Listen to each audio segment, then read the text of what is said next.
Hello friends, how are you. कैसे हैं आप सभी लोग। उम्मीद करता हूं कि आप सभी अच्छे होंगे। मैं सुनील कुमार स्वागत करता हूं आपके अपने चैनल क्रैकर जीएस एकेडमी में। दोस्तों, हम यहां पर इंडियन ज्योग्राफी की सीरीज कर रहे हैं, ठीक है, जिसमें हमारा जो टॉपिक चल रहा है वो है भारत की नदियां, ठीक है। यानी भारत के भूगोल के अंतर्गत हम लोग का जो टॉपिक चल रहा है वो है भारत की नदियां, ठीक है, भारत की नदियां। हमने इसके ऊपर 2 क्लास ऑलरेडी कर चुके हैं हम लोग। आज हमारी इसकी तीसरी क्लास है। लास्ट क्लास में हम लोग सिंधु नदी तंत्र को पढ़ रहे थे, ठीक है। तो आज हम लोग वहीं से कंटिन्यू करेंगे। और मैंने सिंधु जो नदी तंत्र है उसका मैंने आपको डायग्राम भी बनवाया था, उसका मैंने आपको चित्र बनवाया था, ठीक है। तो उस चित्र को भी मैं अभी आपको रिवीजन करवा दूंगा, आप टेंशन मत लीजिएगा। बट आपसे बस मेरा एक ही रिवीजन है कि जो भी अभी मेरी क्लास को देख रहा है, जो रिकॉर्डेड देखेगा, उनसे बस निवेदन है कि दोस्तों क्लास को पूरी देखेंगे तभी आपको फील आएगा कि हाँ हम किस तरीके से पढ़ाते हैं और किस तरीके का हमारा जो कंटेंट है आपके लिए कितना बेनिफिशियल है, ठीक है। दूसरी चीज़ दोस्तों, आप मेरे साथ साथ नोट्स भी बनाएंगे। मैं पूरा एकदम बाकायदा नोट्स बनवाता हूँ, एकदम प्रॉपर में हम लोगों का नोट्स बनते हुए चल रहा है। जो भी पुराने हैं चाहे उनसे पूछ सकते हैं आप, ठीक है। और मेरा आपसे बस एक ही निवेदन है कि दोस्तों अगर वीडियो को अच्छी लगे तो वीडियो को लाइक करें, कमेंट करें, सब्सक्राइब करें और अपने दोस्तों को शेयर भी करें, ठीक है। तो चलिए हम शुरू करते हैं। जो भी नए हैं दोस्तों स्वागत है, और जो पुराने जुड़े है ना, जो पुराने जुड़े हो उनका भी स्वागत है, ठीक है। चलिए हम लोग शुरू करते हैं आज अपनी क्लास को। तो हम दोस्तों बात कर रहे थे लास्ट में सिंधु नदी तंत्र, ठीक है। हम वहीं से आगे करेंगे जहां से हम लोग शुरू किए थे, कर रहे थे लास्ट में। तो हम पढ़ रहे थे सिंधु नदी तंत्र, ठीक है, सिंधु नदी तंत्र, जिसमें मैंने दोस्तों आप लोगों को क्या है कि मैंने आपको डायग्राम बनवाया था। मैं फटाक से इसका दोस्तों आपको रिवीजन के तौर पे एक डायग्राम बनवा देता हूं। जैसे कि मैंने बताया था कि ये दोस्तों क्या है, ये मान लो कोई मानसरोवर झील है, ठीक है, ये मानसरोवर झील है, ठीक है। ये कहां पर है, तो ये तिब्बत में है, ये मानसरोवर झील। मैं बस 2 मिनट लगेगा, आपको रिवीजन करा दूंगा, आपका डायग्राम भी दोबारा से रिवीजन हो जाएगा, ठीक है। जो नए हैं उनको भी, ठीक है, पता चल जाएगा। तो ये जैसे मानसरोवर झील है, इसी मानसरोवर झील से दोस्तों क्या है कि ऊपर एक ग्लेशियर होता है चेमायुंगडू, जिसको बोखर चूबी ग्लेशियर बोलते हैं। अभी हम इसको लिखाएंगे। वहां से दोस्तों क्या होती है, ये जो है सिंधु नदी इस तरीके से होते हुए, इस तरीके से बहते हुए, इस तरीके से ये जाके अरब सागर में गिर जाती है। ये कहाँ है, ये अरब सागर है, ठीक है, ये अरब सागर है। अरब सागर में जाकर ये गिर जाती है, ठीक है। पाकिस्तान से बहते हुए जाते अरब सागर में, कराची के निकट से होते हुए गिर जाती है, ठीक है। फिर इसके बाद अगर हम बात करें तो दोस्तों इसकी जो बड़ी सहायक नदियां मैंने उनको बताया था, जैसे कि मैंने आपको डिफरेंट कलर से यूज करता हूं। यहां से मैंने बताया कि जो क्या कहते हैं, झेलम, झेलम जो है, जो वेरीनाग झरना है वहां से निकलती इस तरीके से थोड़ा ऊपर ऐसे जाती हूँ और ऐसे पैरेलल करते और ये जाके चिनाब में मिल जाती है, ठीक है। फिर इसके बाद मैं डिफरेंस से इसको बना रहा हूँ चिनाब को, क्यों। फिर इसी के बाद यहाँ पे एक नदी है चिनाब, जो ऐसे करके थोड़ा सा ऊपर इस तरीके से जाती हूँ और ये इस तरीके से यहाँ पे आके इसमें ये मिल जाती है, ठीक है। चिनाब के बाद फिर दोस्तों रावी नदी है। रावी नदी भी दोस्तों क्या है, ये निकलती है दोस्तों रोहतांग दर्रे से और निकलती है इस तरीके से, ये भी जाके कहाँ मिल जाती है, ये भी चिनाब में जाके मिल जाती है, ठीक है। तो ये मैंने आपको लिखाई झेलम दोस्तों बनाई, झेलम नदी है, ठीक है। ये मैंने आपको बनाई चेनाब नदी, जिसको बोलते हैं चेनाब, चेनाब है ये। और ये दोस्तों कौन सी, ये रावी है। और रावी के जस्ट नीचे से यहाँ पे दोस्तों कौन निकलती, ये व्यास नदी, जो जाके सतलज में मिल जाती है। और फिर इसके बाद सतलज दोस्तों क्या है, मानसरोवर झील से ही सतलज भी निकलती है। यहाँ पे दोस्तों क्या है, एक राकस ताल है, जिसको राक्षस ताल भी बोलते हैं। ये कल मैं पढ़ा चुका हूँ, इसलिए थोड़ा सा जल्दी मैं इसको रिवीजन करा रहा हूँ। मैंने बाकायदा बहुत टाइम लिया था इसको बनाने में, हर चीज समझे।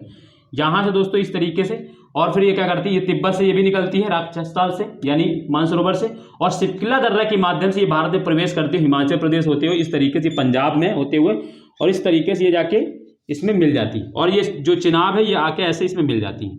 और जहाँ पे ये मिलती हैं, जहाँ पर ये मिलती है इसको दोस्तों मिठानकोट बोलता है ना। जहाँ पर ये सिंधु में मिलती है आके उसको मिठानकोट बोला जाता है, मिठानकोट, ठीक है। तो इस तरीके से ये व्यास है, ये व्यास है, ये व्यास नदी है, ठीक है। और ये दोस्तों कौन सी, सतलुज नदी है, सतलुज नदी। ये 5 बड़ी सहायक नदियां हैं सिंधु की। इसके बाद मैंने कुछ छोटी छोटी नदियां भी बनाई थी, ठीक है, छोटी छोटी नदियां, जैसे कि मैंने आपको बताया था कि जैसे झेलम की एक सहायक नदी मैंने बताई थी किशन गंगा। क्या बताया था, किशन गंगा, ठीक है। फिर मैंने इसी की एक सहायक और नदी बताई थी जिसका नाम है दोस्तों पंच, पंच, ठीक है, पंच जो किसकी, झेलम की। किशन गंगा दोस्तों क्वेश्चन में पूछा जा चुका है कि किशन गंगा किसकी सहायक नदी है, तो झेलम की, याद रखना। इसके बाद फिर मैंने इसकी और नदियां बताई थी, जैसे कि यहां से मैंने आपको बताई थी जस्कर नदी, कि ये भी सिंधु की सहायक नदी है, ठीक है, जस्कर। और फिर इसके बाद यहाँ पे दोस्तों ये श्योक नदी है, जो दाएं तट की सहायक नदियां मैं पढ़ा रहा हूं अब। फिर इसके बाद शिगार है, फिर इसके बाद गिलगित है। ये सब जो है भारत की ही नदियां हम लोग पढ़ रहे हैं। इसकी और भी सहायक नदियां हैं इधर पाकिस्तान में, बट हमको नहीं पढ़ना, वो पाकिस्तान वाले पढ़ेंगे, ठीक है, वो हमारे सिलेबस में नहीं। तो जैसे गिलगित, शिगार, श्योक, ठीक है। और जैसे श्योक की भी एक सहायक नदियां है, इसको नुब्रा बोलते हैं, नुब्रा घाटी के नाम आप लोग सुनते रहते हो हमेशा, नुब्रा रिवर। और इसकी भी एक सहायक नदी है जिसका नाम है हुंज, ठीक है। तो ये सारी नदियां जो हैं सिंधु की सहायक नदियां हैं। तो मैं देखो, और मैंने ये भी बताया था कि ये जो 5 बड़ी सहायक नदियां हैं ये बाएं तट की सहायक नदी है। क्यों? क्योंकि देखो सिंधु नदी इधर से निकल रही है, और हम भी अगर अपना मुख जिधर कर ले तो देखेंगे, देखो ये हमारा बायां है, ये दायां है, तो देखेंगे सिंधु नदी की बाएं तट की नदी कौन सी है। आपको हमेशा बायां और दायां निकालने के लिए सबसे बढ़िया है, जहां से नदी निकल रही है जिस तरह से, जिस डायरेक्शन में, आप भी उसी डायरेक्शन में मुंह करके खड़े हो जाइए। बस आप देखिए, फिर आपका जो बायां है वो नदी का भी बायां होगा, और आपका जो दायां होगा वो भी उसका भी दायां होगा। तो ये सारी जो बड़ी सहायक नदियां मैंने आपको पढ़ाई, ये सिंधु की बाएं तट की सहायक नदी है, ये भी पूछा जा सकता है। और फिर मैंने ये जो नदियां हैं आपको उत्तर से दक्षिण का क्रम भी है, ठीक है। इन नदियों का उत्तर से दक्षिण क्रम याद रखना है कि किशन पहले झेलम है, चेनाब है, रावी, ब्यास, सतलज, ये इस तरीके से, ठीक है। पहली क्लास मतलब दूसरी क्लास आप देखेंगे तो आपको इस सब चीज के बारे में मैंने बहुत और चीजें एलुब्रेट कर करके बताया है। अभी मैंने आपको डायग्राम से समझा दिया है, ठीक है। तो ये हो गई बात हमारी जो लास्ट क्लास में हमने डायग्राम बनाया था, ठीक। तो अब चलिए हम शुरू करते हैं। अब इसमें लिखना शुरू करेंगे। अब हम लोग एक एक नदी के बारे में पढ़ेंगे, ठीक है। तो ये हो गए डायग्राम। चलिए आप स्क्रीनशॉट ले लीजिएगा, आप फटाक से बना लीजिएगा, ठीक है। अब हम लोग समझ गए, ये हो गया दोस्तों, यहां तक हम लोगों ने लास्ट क्लास में किया था। अब अगला हम लोग शुरू करते हैं। चलिए, तो अब जो भी नए हैं उनको भी समझ में आ गया कि हम लोग क्या पढ़ने जा रहे हैं, ठीक है। तो हम पढ़ेंगे अब सिंधु नदी तंत्र के अंतर्गत। अब हेडिंग डालेंगे डायग्राम बनाने के बाद, अब नीचे डालेंगे हेडिंग सिंधु नदी, क्योंकि अब सिंधु नदी बड़ी नदी, तो उसके बारे में थोड़ा सा हम लिखेंगे और जानेंगे थोड़ा सा, ठीक है। ये कहाँ कहाँ से निकलती है, क्या है, सब कुछ जानेंगे। तो इसमें पहला पॉइंट दोस्तों सिंधु नदी में, ठीक है। आप लोग मेरा एक तरीका जान लीजिए। मैं देखो यहाँ पे UPSC UPPCS pre cum mains का सिलेबस चल रहा है, तो बहुत डिटेल में चीज़ें कराई जा रही हैं। इस वजह से थोड़ा सा जो सिलेबस है वो लेंदी हो सकता है, यानी क्लासेस ज़्यादा हो सकती हैं और ज़्यादा क्लासेस बड़ी बड़ी हो सकती हैं। बट ये मैं आपको कहता हूँ कि ये जो क्लासेस हैं आप अगर कर लेंगे तो आपके लिए बहुत बेनिफिशियल रहेगा। हर एक पेपर में आपको क्वेश्चन मिलेंगे, ये पीटी और मेंस। अभी इस टॉपिक को खत्म होने दीजिए दोस्तों, रिवर्स को खत्म होने दीजिए, फिर मेंस के में क्वेश्चन भी आपको टॉपिक के साथ साथ कराता चलूंगा। अभी इसलिए नहीं करा रहा हूं क्योंकि पहले कुछ पढ़ लीजिए। जब तक आप कुछ पढ़ नहीं लेंगे तब तक मेंस का क्वेश्चन नहीं सॉल्व कर पाएंगे। तो इसी वजह से मैंने शुरुआत से नहीं कराया है। अदरवाइज मेरे पास क्वेश्चन भी रखा, क्वेश्चन बैंक भी है जो प्रीवियस क्वेश्चन पेपर पूछा गया, ठीक है। वो सारी चीजें हम करेंगे, बट पहले आपके पास एक अच्छा सा नॉलेज हो, खाका हो सब्जेक्ट का, तभी तो आप लिखेंगे ना मेंस। तो इस वजह से आपको मैं ये निवेदन है मेरा कि आप लोग बस सिलेबस बैठ के आराम से मेरे साथ कंप्लीट करेंगे और एक एक चीज कंप्लीट करेंगे। मैं इंडियन ज्योग्राफी के अंतर्गत ही आपको ह्यूमन ज्योग्राफी भी पढ़ाऊंगा, ठीक है। ह्यूमन ज्योग्राफी की कोई अलग से क्लास नहीं कराएंगे, बट मैं इंडियन ज्योग्राफी के अंतर्गत ही आपको ह्यूमन ज्योग्राफी भी करा दूंगा, या ह्यूमन ज्योग्राफी अलग से करा दूंगा, कोई दिक्कत नहीं उसकी, ठीक है। बट आपका सिलेबस कंप्लीट होगा, ये मेरी गारंटी है आपको, ठीक है। तो चलिए बात करते हैं हम सिंधु नदी की। सिंधु नदी की अगर हम बात करें तो दोस्तों ये कहाँ से निकलती है, तो इसका सबसे पहले हम ओरिजिन पॉइंट जानते हैं। तो ये कहाँ निकलती है, तिब्बत की। लिखेंगे मेरे साथ साथ, पॉइंट लिखते चलेंगे, फिर मैं समझा भी दूंगा जहां समझाने वाला होगा, ठीक है। या तिब्बत के मानसरोवर झील के निकट, ऐसा कुछ भी नहीं है जो मैंने पढ़ाया ना हो डायग्राम में, सब वही है। या तिब्बत के मानसरोवर झील के निकट चेमा युंगडुंग, चेमा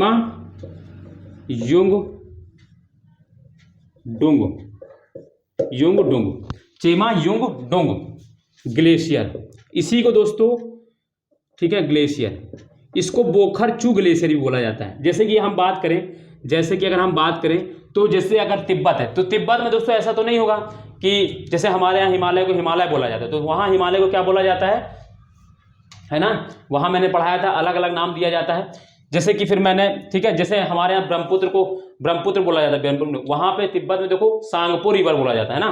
तो इसी तरीके से जो ग्लेशियर है, इस ग्लेशियर का नाम तिब्बत में तो चेमा युंगडुंग है, ठीक है, बट हम लोग क्या बोलते हैं उसको, बोखर चू ग्लेशियर, बोखर चू ग्लेशियर। दोनों चीज लिख लेंगे, पेपर में जो भी पूछा जाए आप दोनों में से कोई भी लगा दीजिएगा, ठीक है, आपको पता रहेगा। तो ये याद रखना है कि यह तिब्बत के मानसरोवर झील लिख लेना दोस्तों, झील में लिखना भूल गया, ठीक है, झील, मानसरोवर झील के निकट, मानसरोवर झील के निकट चेमा युंगडुंग ग्लेशियर से निकलती है, चेमा युंगडुंग ग्लेशियर से निकलती है, से निकलती। फर्स्ट पॉइंट इसका ये हो गया, पॉइंट समझ में आ गया, कोई दिक्कत नहीं है। सेकंड पॉइंट हम लोग लिखेंगे इसमें। सेकंड पॉइंट की अगर हम बात करें तो दोस्तों, ये जो नदी है, सिंधु नदी की लंबाई, सिंधु, हर नदी की लंबाई मैं नहीं लिखाऊंगा, सिर्फ सिंधु की लिखा रहा हूं क्योंकि सिंधु एक बड़ी सहायक, एक बड़ी नदी है, इसीलिए सिंधु नदी की कुल लंबाई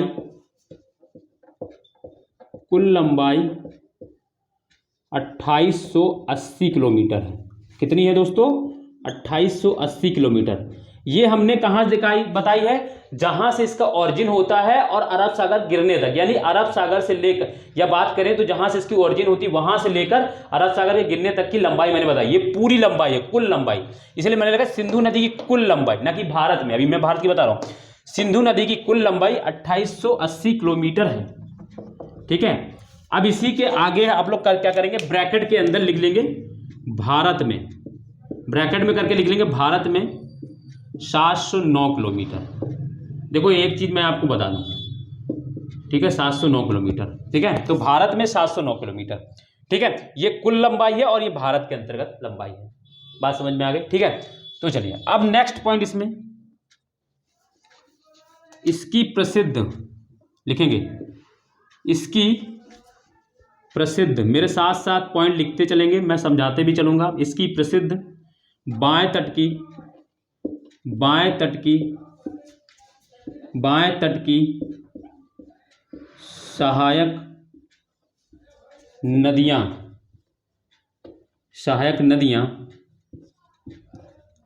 नदियां लिखेंगे झेलम, चेनाब, रावी, व्यास तथा सतलुज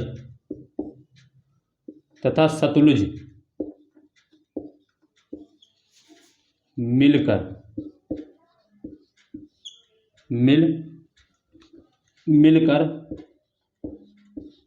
पंचनद, ये इंपॉर्टेंट है, पंचनद बनाती हैं, ठीक है। इन पांचों नदियों को दोस्तों पंचनद बोला जाता है, ठीक है। यही पांचों नदियां मिलकर पंचनद का निर्माण करती हैं, ठीक है। तो ये है इसकी प्रसिद्ध बाएं तट की सहायक नदी। देखो मैंने ये भी लिख दिया कि ये सारी नदियां क्या हैं, बाएं तट की। एक ही लाइन के अंतर्गत मैंने 2-3 चीजें समेट दी है। इसकी प्रसिद्ध बाएं तट की सहायक नदियां झेलम, चेनाब, रावी, व्यास तथा सतलुज मिलकर पंचनद बनाती है, पंचनद निर्माण करती है, पंचनद एक है, ठीक है, पंचनद का निर्माण करती है, ठीक है। तो ये चीज आपको याद होना चाहिए। नेक्स्ट पॉइंट दोस्तों, अगला पॉइंट, ठीक है। इसके बाद मैं ऊपर लिखूंगा, नीचे मिटा रहा हूं, ठीक है, मैं ऊपर लिखूंगा, इसको लिखें फटाक से, मैं ऊपर फिर मिटा लूं इसको,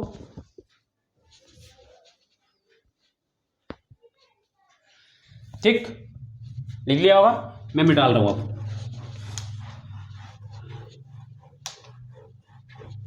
इसी के अगला पॉइंट, इसी में अगला पॉइंट, इसके आगे अभी सिंधु नदी ही चलेगा,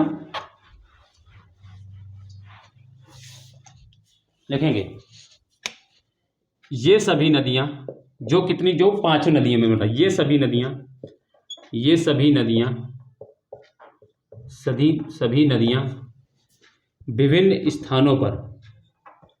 विभिन्न स्थानों पर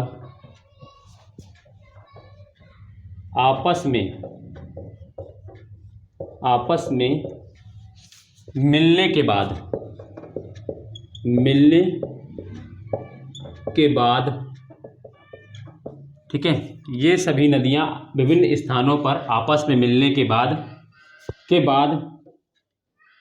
मिठान के बाद संयुक्त प्रवाह के रूप में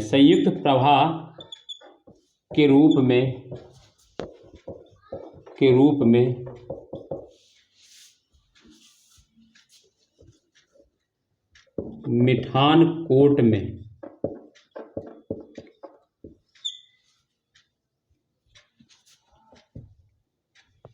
संयुक्त प्रवाह के रूप में मिठान कोट नामक स्थान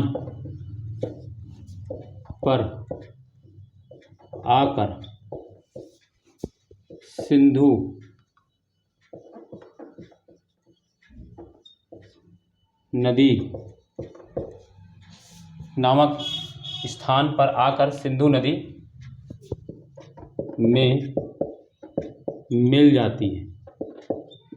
में मिल जाती है।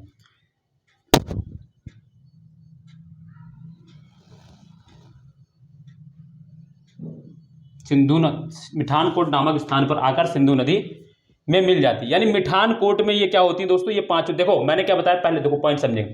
ये सभी नदियां विभिन्न स्थानों पर आपस में मिलने के बाद, पहले समझेंगे ये पहले यहां तक का मिलने के पहले तो क्या होता है, जैसे कि मैंने बताया कि चेनाब में आकर पहले झेलम मिलती है, फिर चेनाब में ही रावी मिल जाती है, और फिर मैंने बताया व्यास जो है सतलज में जाके मिल जाती। तो पहले ये जो पांचों नदियां ये पहले किसी न किसी में एक दूसरे से मिल रही हैं, फिर क्या करती हैं, फिर ये क्या होती है, आके जो चेनाब की तीन धारा है, चेनाब है, रावी, व्यास, चेनाब, रावी एवं झेलम, तीनों की धारा मिलकर आके सतलज में आके मिल जाती है, और सतलज और चेनाब मिलने के बाद आगे जाती हैं, फिर जाके ये क्या होती है दोस्तों, मिठानकोट में मिलती। तो यही मैंने लिखा है कि ये सभी नदियां विभिन्न स्थानों पर आपस में मिलने के बाद, पहले आपस में मिलती हैं संयुक्त प्रवाह के रूप में, यानी मिलने के बाद संयुक्त प्रवाह हो जाता है इनका, मिठानकोट नामक स्थान पर आकर सिंधु नदी में मिल जाती है। तो ये पॉइंट भी आपको क्लियर हो गया, ठीक है, ये पॉइंट भी आकर मतलब ये पॉइंट भी आपको क्लियर हो गया, ठीक है। नेक्स्ट पॉइंट इसमें लिखेंगे। अब मैं इसकी थोड़ी एक पॉइंट और लिखा देता हूं, इसके दाएं तट की सहायक नदी बता देता हूं, पॉइंट लिखेंगे इसकी, क्योंकि जो मैंने ऊपर बनाई तो लिख ही देते हैं। इसके दाएं तट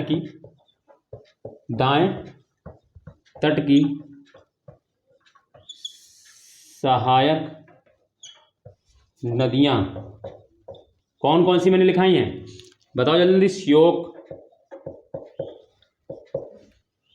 ठीक है, श्योक, शिगार, गिलगित, नुब्रा,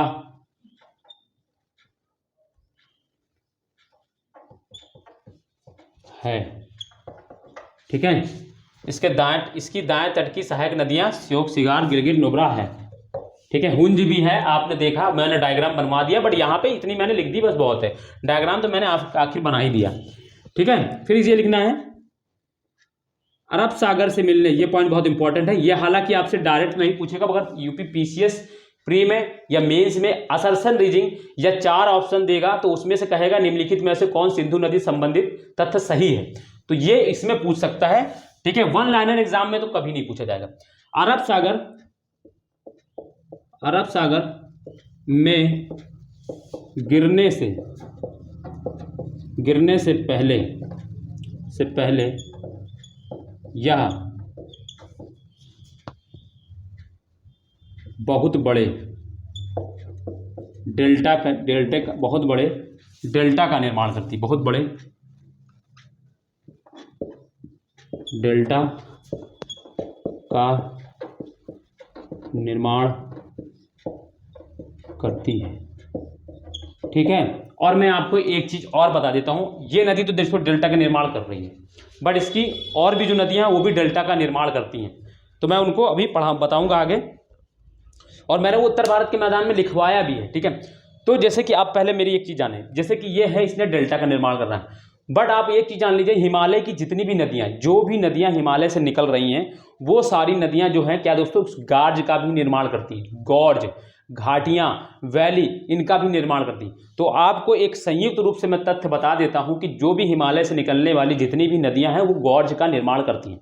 सिंधु नदी ने भी एक गॉर्ज का निर्माण किया, जैसे उसको बुंजी गॉर्ज बोलते हैं। मैंने उसमें डायग्राम में आज नहीं बनाया, जो कल परसों बनवाया था मैंने, उसमें डायग्राम में भी बनाया।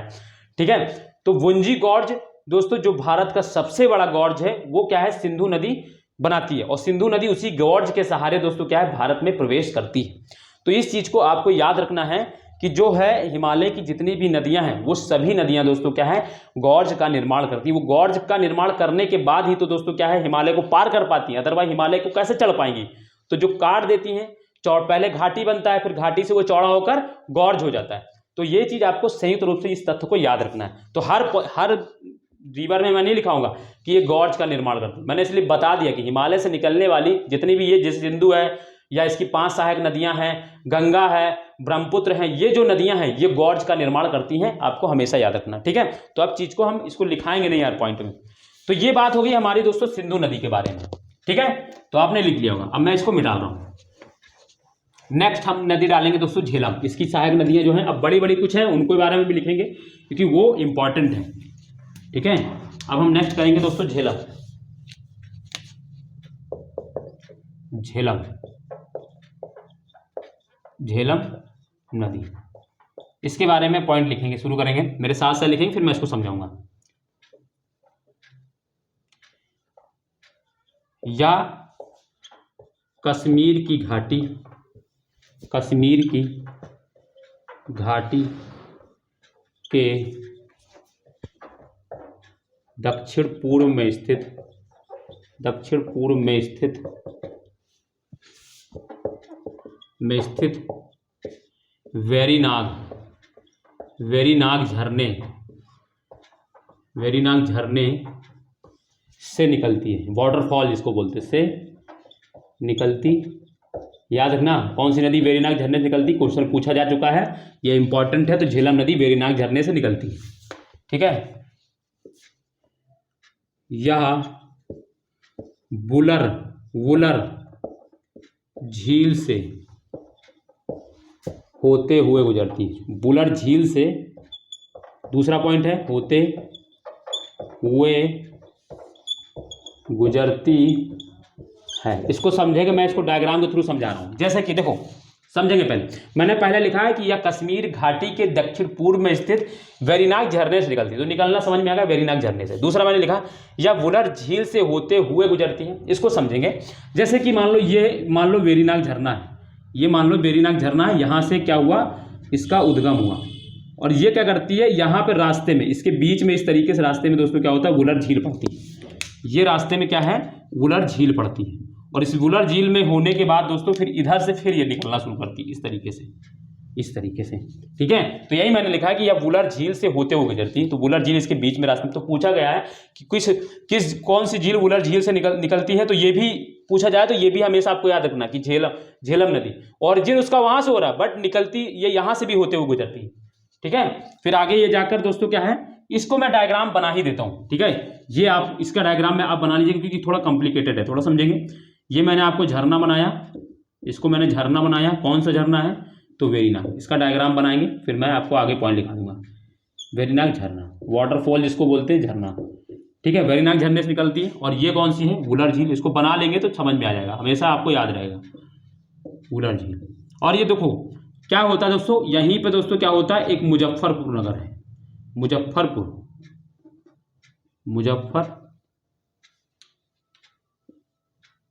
मुजफ्फरनगर। ठीक है, मुजफ्फरनगर के बाद दोस्तों ये क्या होता है, दक्षिण में।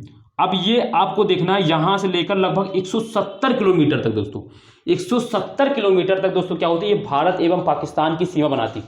यानी इस नदी के आप अगर इधर जाएंगे तो पाकिस्तान की सीमा है, अगर इधर जाएंगे तो भारत की सीमा है। तो ये यहां से टर्न करने के बाद लगभग 170 किलोमीटर तक दोस्तों ये भारत एवं पाकिस्तान के बीच सीमा बनाती। तो ये भी क्वेश्चन पूछा जा चुका है कि कौन सी नदी भारत एवं पाकिस्तान के बीच सीमा बनाती है, तो झेलम नदी लगभग 170 किलोमीटर तक। जैसे कि मैं अगर आपको डायग्राम में, ये तो बना ली होगा डायग्राम आप, ये इसके बाद ये क्या होता है दोस्तों, चिनाब में। ये डायग्राम इतना बनाया आपने, इतना डायग्राम बनाया दोस्तों। फिर मैं इसको आपको एक डायग्राम और बना के समझाता हूं। ठीक है। जैसे कि हम जब भारत का ये वाला हिस्सा बनाते हैं, देखो समझना है मेरी बात को, इसको मैं समझाने में थोड़ा टाइम ले रहा हूँ क्योंकि आपको समझना है। जब हम लोग भारत का ये वाला हिस्सा बनाते हैं, ठीक है, इसको समझना है, ठीक है। ये वाला जब हम हिस्सा बनाते हैं इसको ऐसे करके तो समझेंगे। तो जैसे कि ये क्या है, झेलम नदी दोस्तों क्या होती है, इस तरीके से ऐसे निकलती है और इस तरीके से यहाँ से, देखो मैं डिफरेंट नीले पर से बना रहा हूँ, ठीक है। थोड़ा सा मैंने इसको गलत बनाया है, इसी वजह से थोड़ा सा डिस्टर्ब हो रहा है। ऐसे जैसे ये क्या है दोस्तों, झेलम नदी दोस्तों क्या है, इस तरीके से यहाँ से निकलती है और ऐसे करके ये इस तरीके से होते हुए यहाँ, तो ये वाला जो लाइन है, इसी लाइन के सहारे दोस्तों ये 170 किलोमीटर तक ये दोस्तों क्या है, इसी लाइन के सहारे इस तरह बहती है। अब इधर आप देखेंगे तो पाकिस्तान है, इधर देखेंगे तो आप इंडिया है, इधर देखेंगे पाकिस्तान, तो ये यही पॉइंट है। तो मैंने ये पॉइंट आगे लिखाऊंगा तो बट मैंने यहाँ पे डायग्राम में समझा दिया है, ठीक है। अब क्लियर हो गया पॉइंट। चलिए देखो मेरा यही तरीका, जो समझ ना आने वाला होगा मैं उसमें बहुत डीप में लेकर समझाऊंगा, बट जहाँ पे नहीं समझाने वाला होगा कोई दिक्कत ही नहीं है, होकर गुजरती है, ठीक है। और एक पॉइंट और लिखेंगे, श्रीनगर ये पूछा जा चुका है, श्रीनगर इसी नदी के किनारे स्थित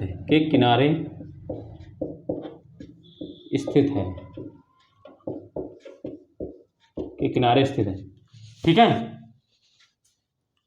फिर लिखेंगे यह भारत एवं पाकिस्तान के बीच, या भारत एवं पाकिस्तान के बीच, मैं 170 किलोमीटर नहीं लिखा रहा हूँ, ठीक है। यह भारत एवं पाकिस्तान के बीच एक लंबी सी, लिख लो, अच्छा यह लिख लो, मेरा दिल नहीं मानेगा ना ये लिखाऊंगा तो मुझे संतुष्टि नहीं होगी। यह भारत एवं पाकिस्तान के बीच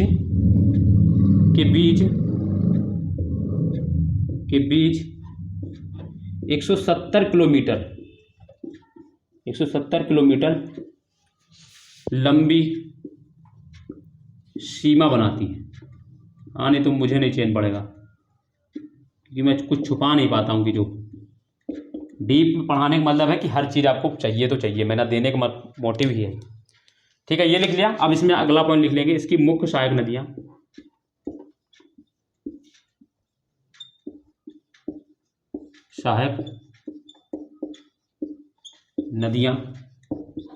कौन कौन सी मैंने लिखाई, दो तो लिखाई है, एक और मैं लिखा दूंगा इसी में ऐड करके। तो मैंने कौन कौन सी लिखाई, तो पहले तो किशन गंगा, दूसरा पंच, तीसरा दोस्तों एक और नदी लिखना, लिद्दर नदी। अभी तक इसके बारे में क्वेश्चन नहीं आया है, पर मुझे उम्मीद है कि कभी भी आप दोबारा कभी अगर झेलम की सहायक नदी पूछा गया तो लिद्दर नदी, इसको मैं बड़ा बड़ा लिख दे रहा हूं, कहां पर, यहां पर, इस तरीके से लिखिएगा आप, लिद्दर, इस तरीके से लिद्दर, ठीक है, लिद्दर नदी। तो ये आपको याद रखना है, ये हो गए। और ये क्या होता है दोस्तों, यह ट्रिम्मू पॉइंट मैं बोल दे रहा हूं, यह ट्रिम्मू के निकट चिनाब में मिल जाती है। कौन सी दोस्तों, झेलम या यह नदी ट्रिम्मू, ऐसे करके लिखिएगा, ट्रिम्मू, यह नदी ट्रिम्मू के निकट चिनाब में मिल जाती है ना, चिनाब में मिल जाती है, मैंने बनाया भी डायग्राम, या ट्रिम्मू के निकट चिनाब में मिल जाती है। अभी आप लोग जो पुराने हैं, जो मतलब कल देख रहे हैं, परसों, वो सोच रहे हो कि आपने लिखा था झंग वहां पे, तो जो पहले यहाँ पे जहां पे ये मिलती है उसको बोलते हैं ट्रिम्मू, और चिनाब जहां पे मिलती है उसको दोस्तों, सॉरी, चिनाब में जहां रावी आकर मिलती है वो दूसरा पॉइंट है, और जब ये तीनों आपस में एक जगह की मिलती है तो उसको दोस्तों झंग बोलते हैं, ठीक है। ये पॉइंट आपको याद रखना है। तो ट्रिम्मू या ट्रिम्मू के निकट चिनाब में मिल जाती है, ठीक है। ये पॉइंट हो गया इसके बारे में, सिंधु नदी के बारे में। अगला पॉइंट लिखेंगे, अब हम लोग चिनाब के बारे में पढ़ेंगे, ठीक है। यह ट्रिम्मू के निकट चिनाब में मिल जाती है, ठीक है, ये लिख लिया होगा। ये होगा झेलम के बारे में, ठीक है। चलिए अब नेक्स्ट रिवर के बारे में पढ़ना, सब लिखना शुरू करेंगे। एक एक पॉइंट को समझते हुए चलना है। चलिए अब हम लोग चिनाब को जानेंगे।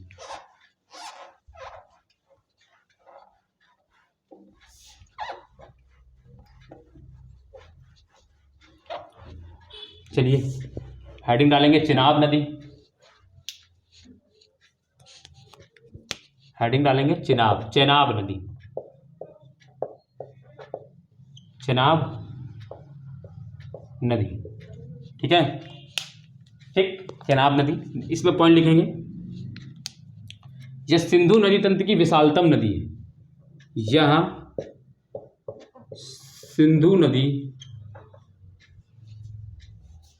यह सिंधु नदी तंत्र की, यह सिंधु नदी की, यह सिंधु नदी की विशालतम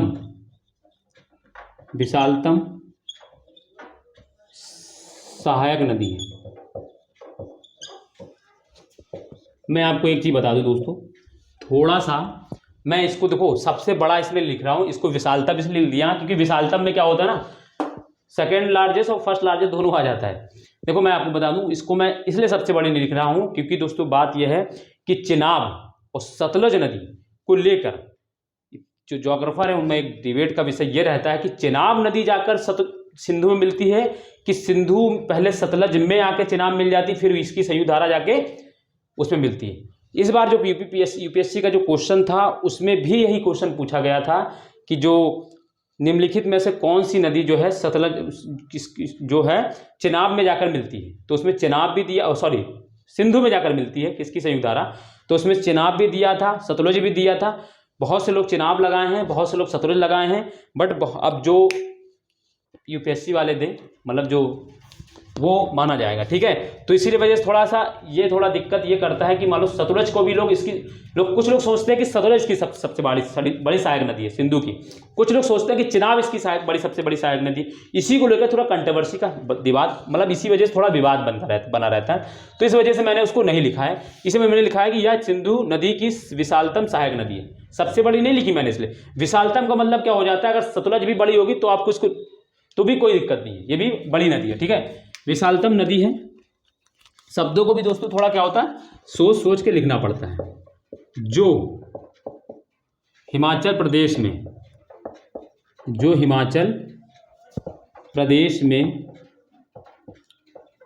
में चंद्रभागा, ये याद रखना है, चंद्रभागा कहलाती है, ठीक है, इसको दोस्तों चंद्रभागा भी कहते हैं। अब अगला पॉइंट लिखेंगे,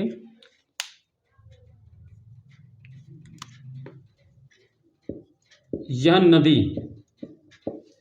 रोहतांग दर्रा, ठीक है, रोहतांग दर्रे के दोनों ओर से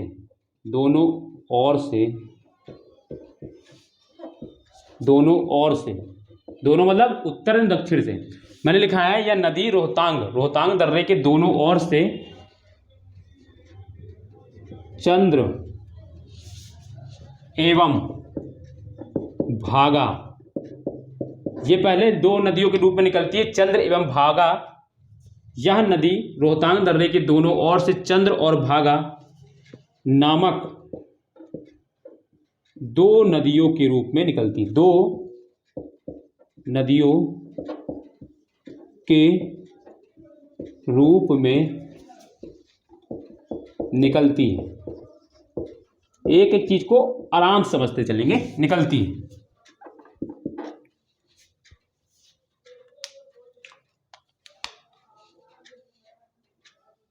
आगे जाकर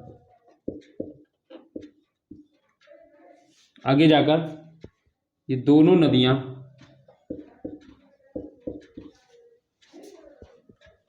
मिलकर आगे जाकर ये दोनों नदियां मिल जाती हैं, आगे जाकर ये दोनों नदियां मिल जाती हैं और इनकी संयुक्त प्रवाह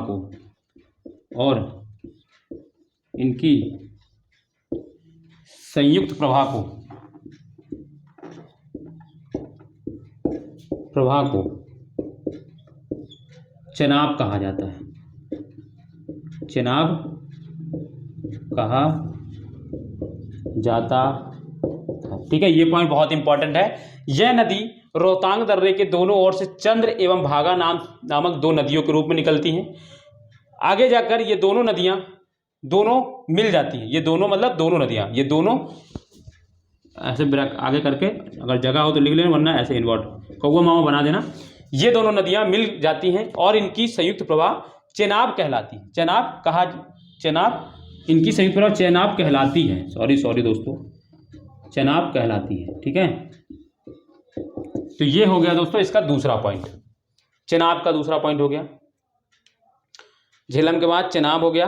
फिर इसके बाद इसमें एक और पॉइंट लिखेंगे हम लोग, एक पॉइंट ये लिखेंगे, यह नदी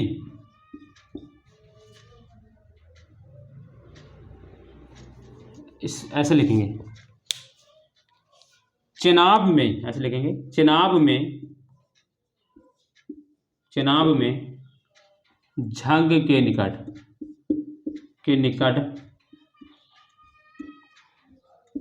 चेनाब में झंग के निकट झेलम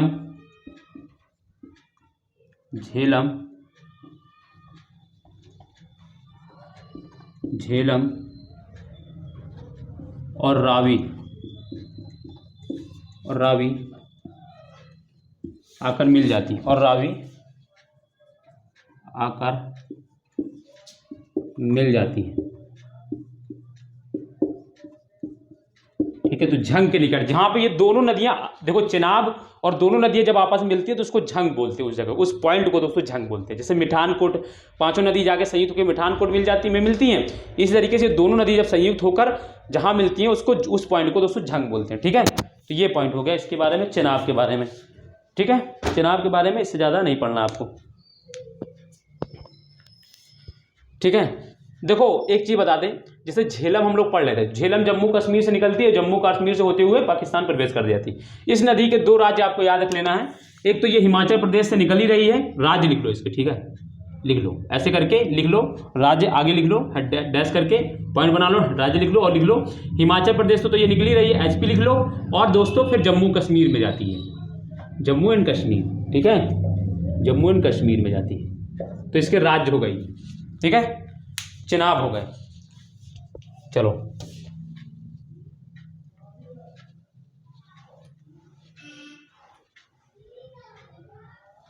अरे यार, मैंने इसमें कुछ गलत लिखा दिया, मैंने इसमें क्या कर दिया, एक चीज़ गलत कर दिया मैंने देखो, बस आपको कुछ नहीं करना है, आपको जहाँ पे आपने रोहतांग दर्रा लिखा है, जहाँ पर आपने सॉरी मैं ध्यान नहीं किया उस चीज़ के बारे में, क्योंकि रावी नदी में लिखेंगे हम लोग रोहतांग दर्रा, तो जहाँ पर आपने रोहतांग दर्रा लिखा है उसको दोस्तों काट देना है। ठीक है, उसको काट के दोस्तों बड़ा लाचा दर्रा कर देना है, बड़ा लाचा दर्रा, बस इतना कर देना है, दर्रे, बस और कुछ नहीं करना, खाली काट के जहाँ पे आपने रोहतांग लिखा है, सॉरी इसके लिए दोस्तों, जहाँ पर आपने दोस्तों रोहतांग लिखा है उसको बड़ा, थोड़ा सा मेरा माइंड स्लिप कर गया। रोहतांग दर्रा दोस्तों, रोहतांग दर्रे से जो रावी है और व्यास नदी दोनों वहाँ से निकलती है, व्यास कुंड से। ठीक है, तो ये याद रखना है, इसको दोस्तों बस थोड़ा सा काट देंगे, सॉरी इसके लिए, इसको बस रोहतांग दर्रे काट के उसकी जगह पे ऊपर पे आप क्या लिख लेना, बड़ा लाचा दर्रा, बस इतना सा, सॉरी इसके लिए।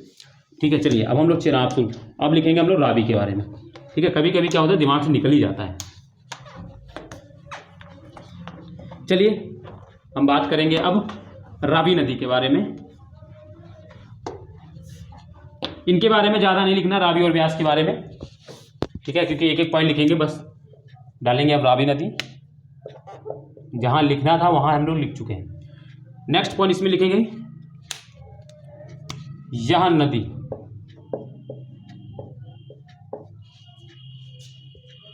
रोहतांग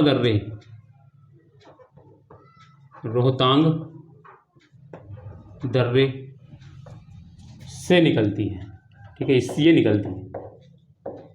निकलती। एक याद रखना, रोहतांग दर्रे से ही दोस्तों क्या है, व्यास नदी भी निकलती, बट आपको याद रखना है जैसे ये रोहतांग दर्रा है, तो रोहतांग दर्रा है दोस्तों, उसी दर्रे के इस साइड से दोस्तों क्या होता है, क्या मिल निकल रही है, रोहतांग निकल रही, सॉरी रावी नदी निकल रही, और इस साइड से दोस्तों क्या है, वो क्या है, व्यास नदी निकल रही। ठीक है, तो ये याद रखना है। ठीक है, यह रावी नदी, यह नदी रोहतांग दर्रे से निकलती। हाँ, एक पॉइंट इसमें और लिखना है, या सिंधु की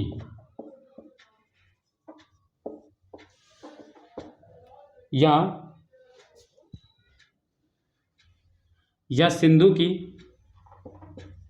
पंजाब में स्थित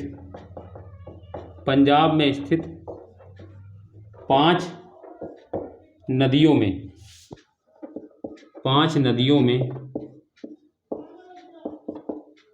सबसे छोटी नदी है। मैंने यहाँ पे एक पॉइंट लिखाया है, सबसे छोटी नदी का मतलब यह है कि पंजाब में दोस्तों क्या है, ये सबसे छोटी, या सिंधु की 5 नदियों में, अरे मैं पॉइंट ही स्लिप कर दे रहा हूँ कुछ ना कुछ, 5 नदियों में स्थित, या सिंधु की 5, एक सेकंड, या सिंधु की, मेरा वो गलत हो गया ना तो माइंड डिस्टर्ब हो गया, कैसे गलत हो गया, ठीक है सुनो, या सिंधु की पंजाब में स्थित, पंजाब ठीक है, पंजाब में स्थित 5 नदियों में सबसे छोटी नदी है। यानी ये सबसे छोटी नदी है किसकी, सिंधु की, व्यास इससे बड़ी नदी है, ठीक है, ये चीज याद रखना आप, भारत के अंतर्गत, ठीक है, भारत के बाहर तो और जाती है, मगर भारत के अंतर्गत सबसे छोटी नदी यही है, रावी, ठीक है, ये पॉइंट याद रखना आपको। दिमाग गलत हो जाता ना तो कभी कोई डिस्टर्ब हो जाता माइंड, बिल्कुल, ठीक है, एक पॉइंट ये हो गया। और इसमें क्या पॉइंट है मैं अभी बताता हूँ, इसमें एक पॉइंट, हाँ, जैसे ये मैंने लिख लिया है हम लोगों ने, इसके बाद हाँ, कुल्लू घाटी, यहाँ पर यह कुल्लू घाटी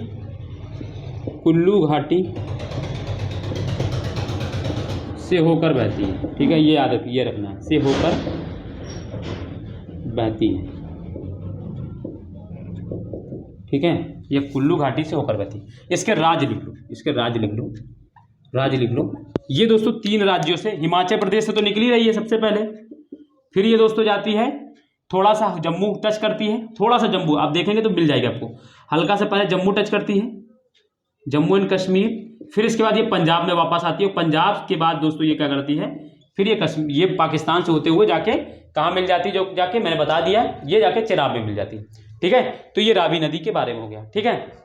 क्या है ना, गलत हो गया ना मेरा, समझ लो, मुझसे गलत कोई चीज़ हो जाती है ना पढ़ाते समय तो मेरा माइंड डिस्टर्ब हो जाता है कि कैसे गलत हो गया, बच्चे क्या सोच रहे होंगे कि पता नहीं, आ जाते हैं ऐसे ही, ठीक है। तो चलिए अब हम लोग शुरू करते हैं व्यास।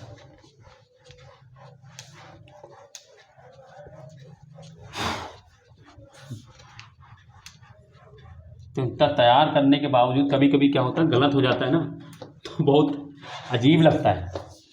चलिए अब हम लोग लिखेंगे दोस्तों, नेक्स्ट पॉइंट है व्यास, व्यास नदी। व्यास नदी के बारे में दोस्तों हम पॉइंट लिखेंगे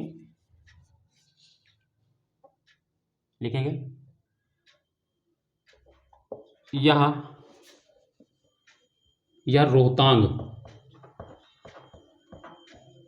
दर्रे पर स्थित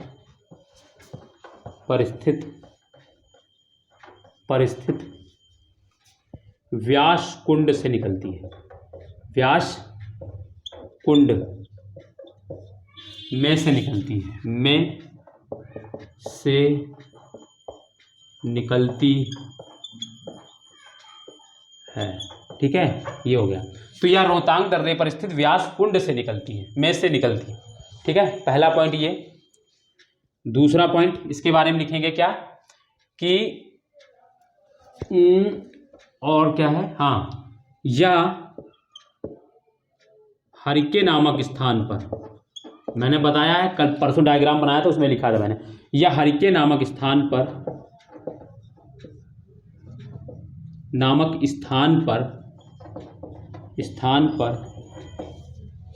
सतलुज नामक स्थान पर सतलुज में मिल जाती है, दूसरा पॉइंट ये हो गया। तीसरा पॉइंट दोस्तों इसके बारे में जानेंगे,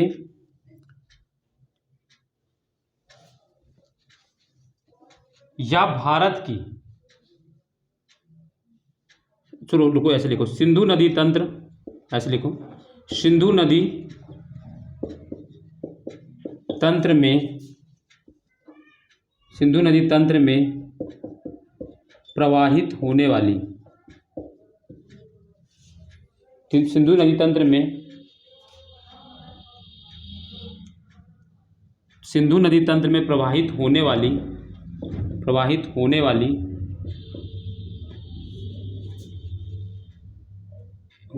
यह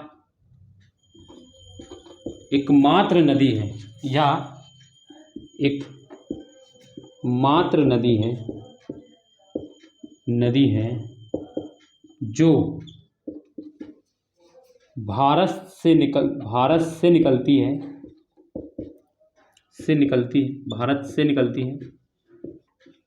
और भारत में ही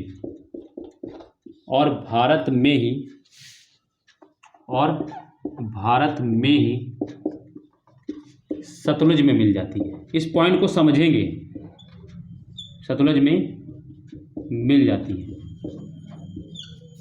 देखो यहाँ कहना ये चाह रहा है कि इसकी जितनी भी आप सहायक नदी पढ़ेंगे ना, वो निकलेंगी भारत से तो चली जाएंगी पाकिस्तान में, वो निकलेंगी दोस्तों तिब्बत से तो भी, जैसे सतलज है तिब्बत से निकल रही मगर वो जाके पाकिस्तान में चली जा रही। और जैसे आप झेलम देखेंगे तो झेलम निकल रही जम्मू कश्मीर से, बढ़ जा रही है पाकिस्तान में। फिर ठीक है, रावी, ब्यास, रावी, चेनाब, सतलज, ये सारी जितनी भी नदियां, ठीक है, ये सारी नदियां दोस्तों क्या है, निकल रही हैं कहाँ से दोस्तों, भारत या तिब्बत से, बढ़ जाकर पाकिस्तान में ये सिंधु मिलती है। बट ये एकमात्र ऐसी नदी है जो भारत में निकलती है और भारत में ही क्या है, सतलज में विलीन हो जाती है। तो यही क्वेश्चन पूछा गया है और पूछा भी जा सकता है, ठीक है, कि सिंधु की एकमात्र कि कौन सी सहायक नदी है जो भारत से निकलती है और भारत में ही भारत में ही विलीन हो जाती है। तो कौन सी दोस्तों, तो आपको याद रखना है व्यास नदी, ठीक है। ये हो गया दोस्तों हमारे व्यास नदी के बारे में 3 पॉइंट इंपॉर्टेंट थे जो मैंने आपको तीनों लिखा दी, ठीक है। अब हम नेक्स्ट पॉइंट लिखेंगे सतलज, जल्दी से फटाक से लिखेंगे, मैं पानी भी पीता हूँ, थोड़ा सा देखता हूँ कि आपको सब कुछ सही दिख रहा है, क्लियर है, अब बातें तो क्लियर है, टाइम भी हमको लग रहा हो गया है, तो हमें लग रहा है अब चलो करा देते हैं क्योंकि सतलज में ज़्यादा पॉइंट है नहीं, ठीक है। चलो फटाफट सतलज डालेंगे, टाइम हो गया, कोई दिक्कत नहीं है, लेकिन हम लोग करेंगे जरूर आज, इसको ख़त्म करना है ना, टारगेट है कि सिंधु नदी आज हम लोग को ख़त्म करना है। चलो सतलज नदी, सतलुज नदी, इसके बारे में लिखेंगे। पहला पॉइंट क्या लिखेंगे, यह तिब्बत में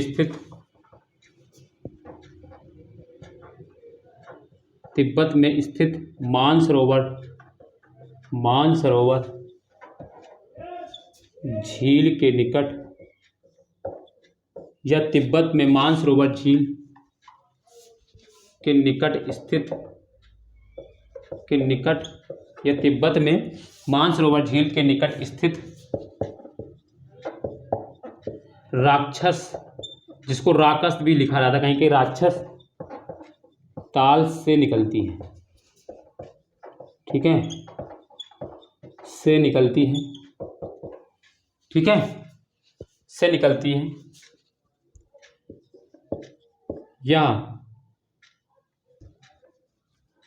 या सिपकिला, इसको लिख लेना बहुत इंपॉर्टेंट, या सिपकिला दर्रे के माध्यम से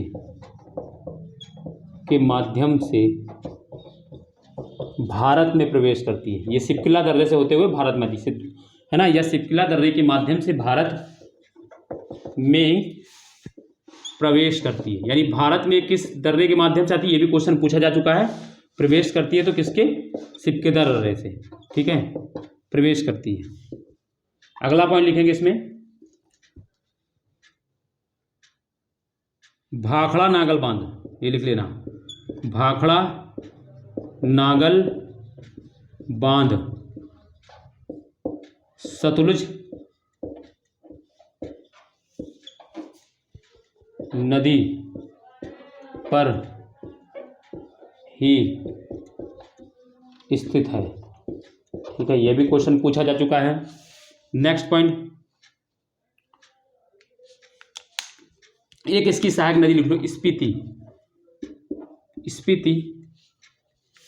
नदी इसकी मुख्य सहायक नदी है, मुख्य सहायक